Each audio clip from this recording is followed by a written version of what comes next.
Hello friends, this is Lokesh Khatik और आज की वीडियो में हम देखेंगे कि सार्थक अंक किसे कहते हैं, सार्थक अंकों को निर्धारित करने के नियम पढ़ेंगे और संख्याओं को कैसे निकटतम करते हैं, मतलब इनका राउंड ऑफ कैसे करते हैं और सार्थक अंकों की जोड़ गुणा भाग ये हम पढ़ेंगे। तो स्टार्ट करते हैं। सबसे पहले हम बात करते हैं सार्थक अंक किसे कहते हैं। तो मैंने यहाँ पर सार्थक अंक की परिभाषा लिखी हुई है, वो एक बार मैं आपको पढ़कर सुना देता हूँ। सार्थक अंक को इंग्लिश में बोलते हैं सिग्निफिकेंट फिगर्स। सार्थक अंक वह अंक है जो किसी मापन की परिशुद्धता दर्शाने के लिए आवश्यक होते हैं, अर्थात सार्थक अंक वह अंक होते हैं जो निश्चितता के साथ ज्ञात होते हैं तथा इनमें एक निश्चित अंक जरूर होता है।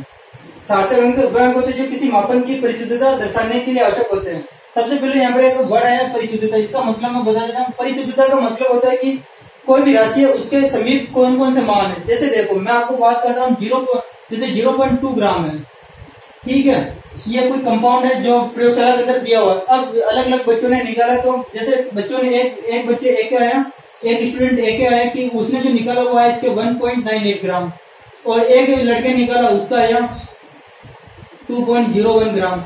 आ सकता है एपरेटस के ऊपर है कि एपरेटस कैसे काम कर रहा है। तो ये निकाला, ये दोनों मान देखो 0.2 ग्राम के लगभग पास में, ज्यादा दूर नहीं है। तो ये जो दोनों मान है ना, वो इसके क्या है, परिशुद्ध मान है। इनको परिशुद्ध मान कहा जाता है, ठीक है। तो ये परिशुद्ध मान होता है। फिर क्या करते हैं, सार्थक अंक होते हैं जो निश्चित के साथ में ज्ञात होते हैं तथा इनमें अनिश्चित अंक होता है। जो सार्थक मतलब कि परिशुद्ध अंक को दर्शाने के लिए जिन अंकों का प्रयोग किया जाता है उन्हें सार्थक अंक कहते हैं, ठीक है। मतलब ना, जैसे ये अंक है, इनमें 3 सार्थक अंक है। ये क्या है, ये सार्थक अंक है, ये सार्थक अंक है। और इनमें बात करूं कि कितने सार्थक अंक है, तो इसमें 3 सार्थक अंक है, इसके अंदर 3 सार्थक अंक है, और इसके अंदर 1, 2, 3, इसके अंदर भी 3 सार्थक अंक है, ठीक है। कुल मिलाकर सार्थक अंक उसे कहते हैं कि परिशुद्ध मान को दर्शाने के लिए जिन अंकों का प्रयोग किया जाता है उन्हें सार्थक अंक कहते हैं। अब मैंने इसके अंदर लिखा है कि सार्थक अंक में एक निश्चित अंक जरूर होता है। जैसे देखो, ये कोई मैंने अंक लिखा है 12.71, ये मैंने अंक लिखी, कोई संख्या लिखी है, तो ये भी सार्थक अंक है। अब इनमें सार्थक अंक कितने पहले गिनती, इसके अंदर सार्थक अंक 1, 2, 3, 4, टोटल 4 सार्थक अंक है। इसमें 4 सार्थक अंक है, ठीक है। और जो अंतिम वाला अंक होता है, अंतिम वाला अंक होता है ये 1 होता है। ये हमेशा अनिश्चित अंक होता है। जो भी सार्थक अंक का अंतिम वाला अंक होता है वो अनिश्चित होता है, ये अनिश्चित अंक है, अनिश्चित अंक है। जैसे और बात कर लेते हैं कि जैसे लिखे मैंने 15.721 या 9 ही लिख दिया, तो जो लास्ट वाला अंक है ना, ये अनिश्चित अंक है, अनिश्चित अंक है, ठीक है। मतलब हम कह सकते हैं कि सार्थक अंक वह अंक होता है जो किसी भौतिक राशि के निश्चित मान को दर्शाने के लिए प्रयुक्त किए जाते हैं, यथार्थ मान को दर्शाने के लिए प्रयुक्त किए जाते हैं, ठीक है। तो ये तो होगी सार्थक अंक की परिभाषा। अब हम बात करते हैं कि सार्थक अंकों को निर्धारित करने के नियम कौन कौन से हैं। तो मैं इसको मिटा देता हूं।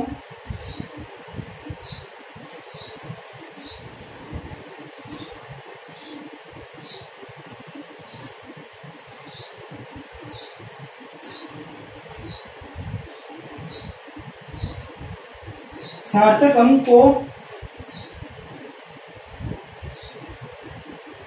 निर्धारित करने के नियम।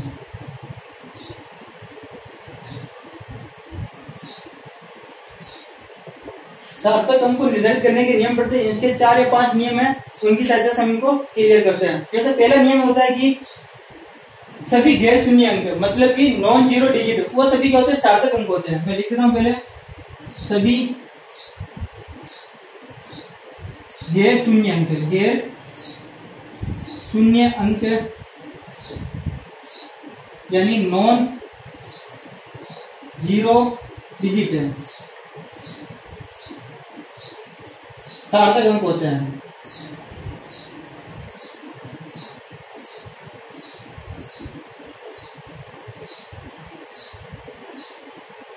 ठीक है, सभी गैर शून्य अंक, मतलब गैर शून्य का मतलब होता है नॉन जीरो डिजिट सार्थक अंक होते हैं।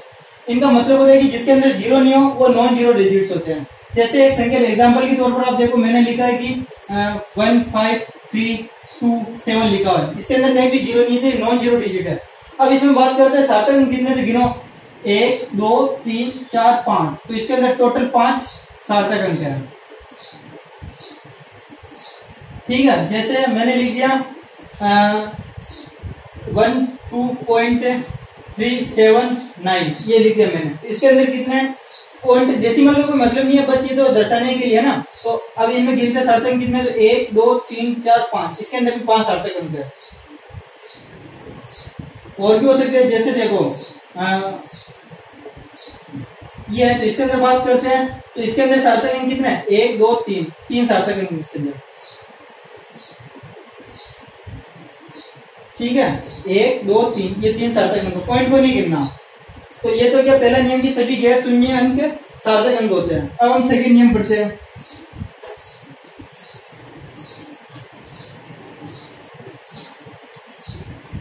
सेकंड नियम कहता है कि नॉन जीरो डिजिट से पहले आने वाले सभी शून्य असार्थक अंक होते हैं, मतलब सार्थक अंक नहीं गिने जाते हैं।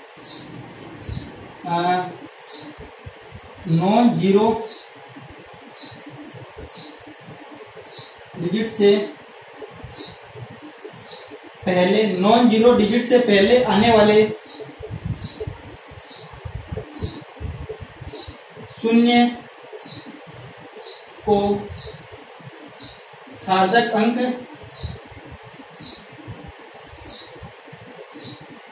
नहीं कहते हैं।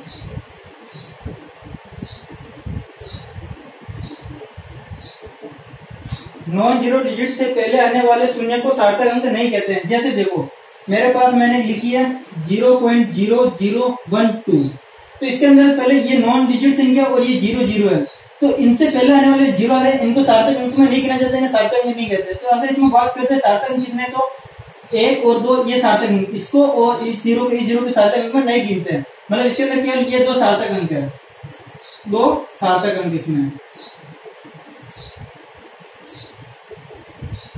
ठीक है। जैसे और देख लो, जैसे 0.00017 लिखा हुआ है, तो इसके अंदर भी क्या होगा कि ये सार्थक अंक है और इस जीरो को नहीं गिना जाएगा, इसको भी नहीं गिना जाएगा, तो इसके अंदर केवल एक सार्थक अंक है, एक सार्थक अंक, केवल 7 है जो सार्थक अंक है ना। समझिए सेकंड नियम क्या है कि नॉन जीरो डिजिट से पहले आने वाले शून्य को सार्थक अंक नहीं कहा जाता है। मतलब देखो ये नॉन जीरो डिजिट इससे पहले वाले जो 0 आ रहे हैं उनको सार्थक अंक में नहीं गिना जा रहा है।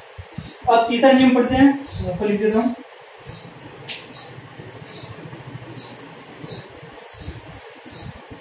ये भी मिटा देता हूं।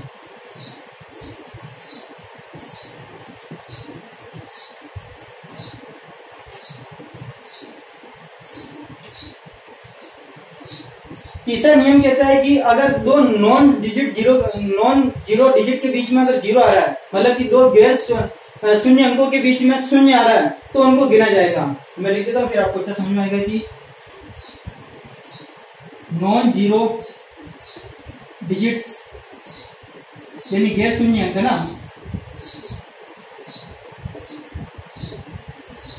जिसके अंदर शून्य नहीं हो, गैर शून्य अंक के बीच, नॉन जीरो डिजिट के बीच आने वाले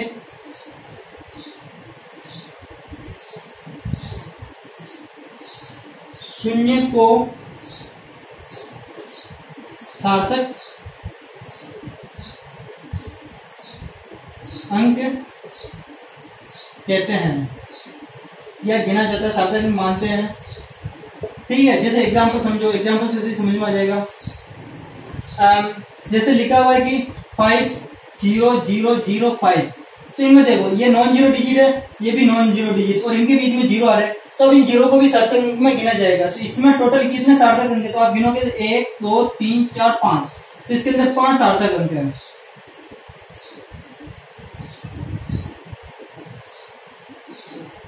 जैसे और एग्जांपल देखो, जैसे 30.0007 लिखा हुआ है, ठीक है। तो इसके अंदर भी सार्थक अंक गिनेंगे, तो देखो ये भी नॉन जीरो डिजिट है, ये भी नॉन जीरो डिजिट, और इनके बीच में 0 आ रहा है, इनको भी गिना जाएगा। तो टोटल कितने सार्थक अंक हो गया, 1 2 3 4 5 6, तो इसमें 6 सार्थक अंक है,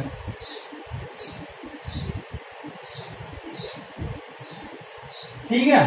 तो ये हो गया तीसरा नियम। चौथा नियम देखो, चौथा नियम होता है, चौथे नियम का क्या होता है कि मैं पहले लिख देता हूं, फिर आपको सही समझ में आएगा। नॉन जीरो डिजिट के बाद 0 आए तो जब क्या होता है नॉन जीरो डिजिट के बाद में जीरो है तो इसमें दो केस हो सकते हैं। पहला केस क्या होता है कि जीरो के बाद में क्या दशमलव लगा हो, और दूसरा होगा कि जिसमें जीरो के बाद में दशमलव नहीं लगा हो। पहला होता है कि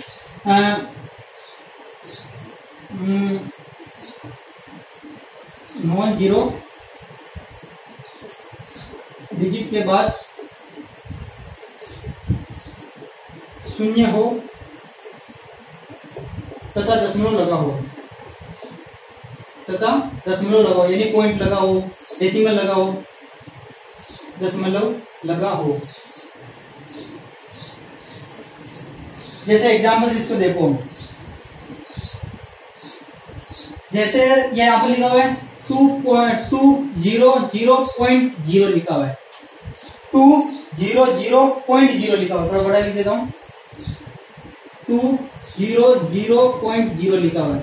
तो इसके अंदर क्या लिखा हुआ है, नॉन जीरो डिजिट के बाद में शून्य आ रहे हैं, ये शून्य आ रहे तो, और तथा दशमलव लगा हुआ, ये दशमलव लगा हुआ है, और इसके बाद में भी अगर शून्य है तो इनको गिना जाता है। तो अगर इसमें बात करूं कितने सार्थक अंक, तो इसमें 1 2 3 4 सार्थक अंक है, ठीक है, 4 सार्थक। इसके अंदर नॉन जीरो डिजिट के बाद शून्य हो तथा दशमलव के बाद में भी शून्य लगा हो, तथा यहाँ पे लिख देता हूं,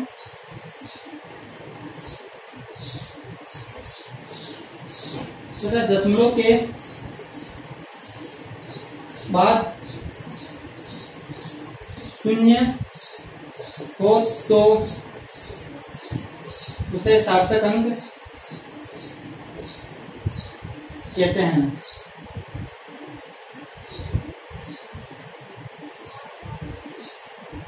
या सार्थक अंक में गिनते हैं, ठीक है। इसका एग्जांपल मैं ऊपर लिख देता हूं, ये वही है पहला वाला ए नियम है ना,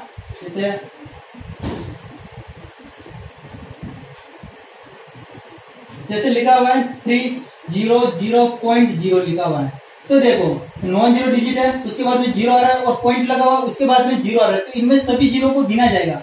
तो इसमें टोटल 4 सार्थक अंक है। अगर देखो जैसे लिखा हुआ 300 डॉट लगा हुआ है, तो भी मतलब इन जीरो को ये गिना जाएगा। तो इसमें कितने 1 2 3 सार्थक अंक है।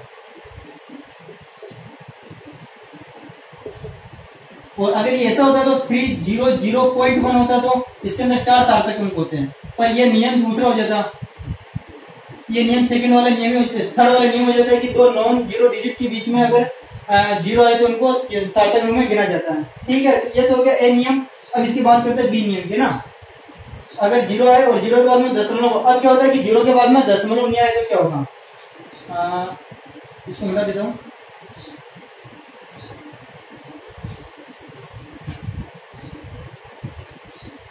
बी नियम है कि मतलब इसमें क्या दशमलव आए और दशमलव जीरो के बाद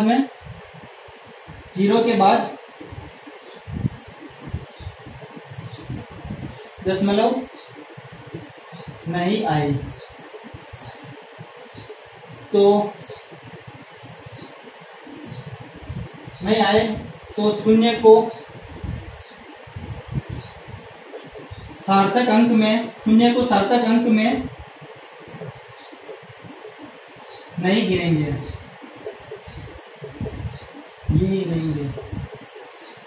ठीक है। जैसे देखो यहाँ पर केवल 200 लिखा हुआ है, ठीक है। अब यहाँ पर पॉइंट नहीं लिखा हुआ है, यहाँ पर पॉइंट लगा हुआ है, तो केवल इसके अंदर जो सार्थक अंक होगा वो 2 ही होगा। तो इसके अंदर सार्थक अंक कितना 1 है, वही कौन सा 2 वाला है।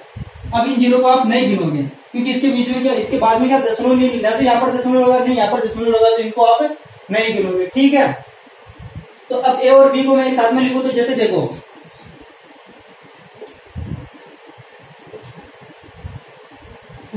इसके अंदर ए नियम के अनुसार बात करें तो क्या होता है कि इसके अंदर सार्थक अंक कितना हो जाएंगे, क्योंकि जीरो के बाद में क्या डॉट लगा हुआ है, दशमलव लगा हुआ है, तो ये इसमें 3 सार्थक अंक है। इसमें बात करें तो देखो 1 2 3 4 जीरो मतलब है ना, और मतलब जीरो के बाद में क्या लगा, जीरो के बाद में दशमलव लगा हुआ, तो इसके अंदर 4 सार्थक अंक है। और इसके अंदर दशमलव नहीं लगा हुआ तो इसके अंदर क्या 2 ही है ना, वो सार्थक अंक, तो इसके अंदर 1 सार्थक अंक है ना।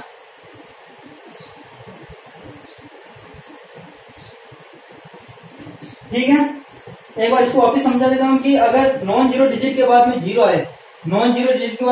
है, तो इसमें 2 केस बन सकते हैं। नॉन जीरो डिजिट के बाद में शून्य हो तथा दशमलव लगा हो, उसके बाद में दशमलव लगा हो और उसके बाद में भी अगर दशमलव के बाद में शून्य हो तो उन्हें सार्थक अंक में गिना जाएगा, जो कि इस प्रकार, जैसे देखो नॉन जीरो डिजिट उसके बाद में जीरो है, दशमलव लगा और उसके बाद में जीरो आ रहा है, तो इन सभी को गिना जाएगा सार्थक अंक में। तो 1 2 3 4 सार्थक अंक गया। और बी नियम कहता है कि जीरो के बाद में अगर दशमलव नहीं है तो शून्य को नहीं गिना जाता। जैसे 200 इसके अंदर क्या है कि दशमलव नहीं लगा, तो इन दोनों जीरो को नहीं गिना जाएगा, केवल 2 को ही गिना जाएगा सार्थक अंक में, तो एक सार्थक अंक है। ठीक है, अब बात करते हैं पांचवें रूल की।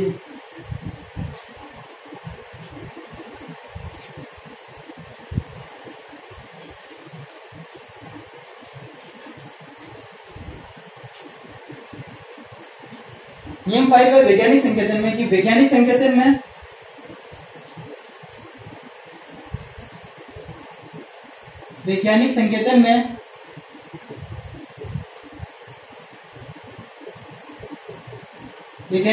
में लिखी हुई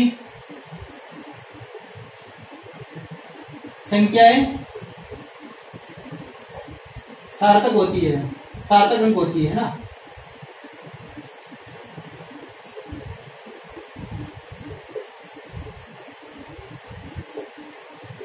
वैज्ञानिक संकेतन में लिखी हुई संख्याएं सार्थक अंक होती है। वैज्ञानिक संकेतन क्या होता है? वैज्ञानिक संकेतन का मतलब होता है कि किसी भी संख्या को n into 10 to power n के रूप में लिखना, ये वैज्ञानिक संकेतन है।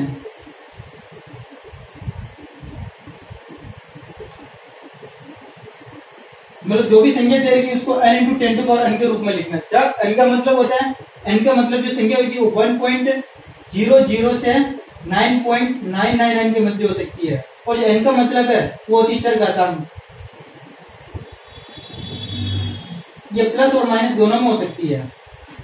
जैसे देखो इसका मैं एग्जांपल बताता हूँ। तो आपने अवोगाद्रो संख्या का नाम सुना होगा, उसका जो मान होता है 6.023 इंटू 10 टू पावर 23, ये अवोगाद्रो नंबर होता है। तो इसके अंदर ये इस रूप में देखो, n का मतलब ये संख्या हो गई और 10 की पावर 23 यानी n हो गया। ठीक है, अब इसके अंदर आपको बताना है कि इसके अंदर सार्थक अंक कितने हैं। तो इसके अंदर सार्थक अंक गिनना है ना, इसको सार्थक अंक में केवल इनको गिनना, इनको नहीं देखना है। सार्थक अंक केवल इन संख्या को देखना है, इनको नहीं देखना। जैसे इसके अंदर सार्थक अंक कितना हो गया, 1 2 3 4, तो 4 सार्थक अंक इसमें। 10 टू पावर की वाली को नहीं देखना है, केवल जो आगे संख्या लिखी उनको देखना है। जैसे 3.1 ये लिखा हुआ इंटू 10 टू पावर -5 लिखा हुआ है। ठीक है, तो इसको भी आपको इसको नहीं देखना, आपको केवल इनको देखना है, इनको देखना है। तो आप जैसे देखोगे तो इसमें कितने सार्थक अंक, इसमें भी 4 सार्थक अंक है।